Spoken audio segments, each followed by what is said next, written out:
Salut, c'est Ronan Toulouat, bienvenue dans la Coca-Cola Zero Gaming Zone.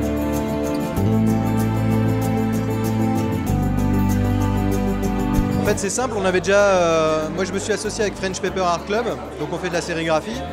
Et on avait déjà été approché par Electronic Arts pour fêter la sortie du Sims 4. Donc on avait déjà fait 5 prints avec eux. On a ensuite fait la soirée Dragon Age qui a eu lieu au dernier bar avant la fin du monde, où là aussi on avait fait une exposition avec une dizaine d'artistes sur ce sujet. Donc tout naturellement, ils nous ont demandé d'organiser un petit quelque chose pour les 15 ans des Sims. J'ai joué aux Sims il y a très longtemps quand j'étais au lycée en fait c'est début janvier, c'est geekart.net et French Paper qui m'ont contacté pour faire partie de l'exposition. Donc évidemment comme ça faisait très longtemps, je me suis remis un petit peu dans le bain pour me remettre un petit peu tout ça en tête. Mais je voulais sortir un petit peu du tronc principal des Sims et je savais qu'il y avait des extensions qui existaient, qui avaient été développées pour le Sims 1 et un petit peu pour le Sims 2 aussi. Et effectivement là je suis tombé sur la version ce qu'ils appellent Super Heroes, qui est en fait la version avec les pouvoirs. Où on peut développer, donc on peut effectivement être un magicien, un vampire, on peut développer son empire avec des zombies ou de grandes armées et tout. Donc je trouve ça plus fun.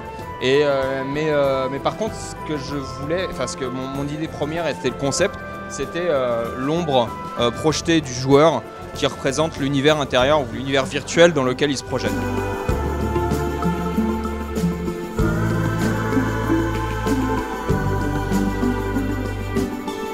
Alors les têtes de mort, c'est une de mes signatures, c'est un de mes clins d'œil. Et c'est aussi, c'est peut-être pas dans les Sims, mais c'est le côté mort dans le jeu. C'est le côté un peu que tout le monde, on cherche pas la mort en fait dans le jeu, mais tout le monde s'amuse à tuer ses personnages au bout du compte.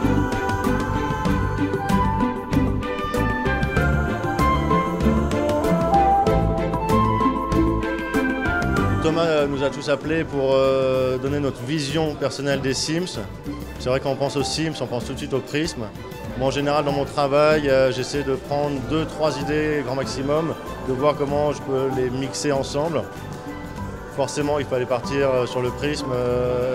La deuxième idée, c'était de faire une galerie de personnages.